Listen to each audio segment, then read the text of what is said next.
जब हजरत आदम अलैहिस्सलाम की वफात का वक्त करीब आया तो उन्होंने अपने बेटों से जन्नत के फल खाने की ख्वाहिश जाहिर की। उनके बेटे उन फलों की तलाश में निकल पड़े।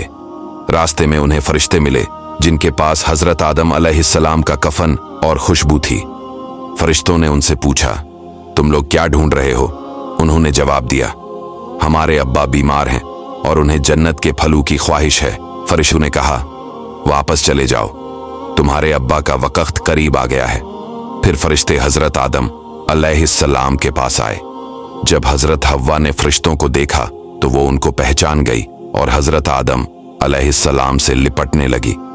हजरत आदम अलैहिस्सलाम ने उनसे कहा, मुझे छोड़ दो, मैं तुमसे पहले पैदा हुआ था, मुझे मेरे रब के फरिश्तों के साथ अकेला छोड़ दो। फरिश्तों ने उनकी रूह कब्ज की।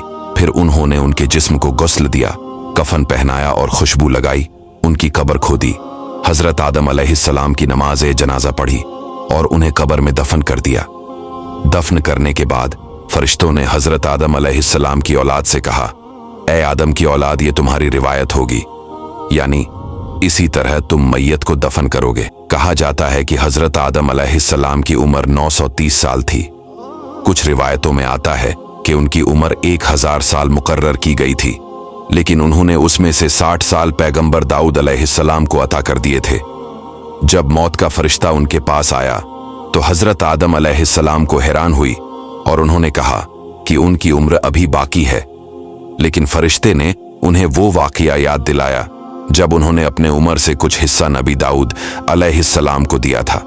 इंसानी फितरत है कि इंसान भूल जाता है और हजरत आदम अलैहिस्सलाम भी भूल गए, लेकिन अल्लाह ने उन्हें माफ कर दिया। हजरत आदम अलैहिस्सलाम की वफात के बाद उनके बेटे हजरत शीत अलैहिस्सलाम ने नबूवत की जिम्मेदारियां संभाली।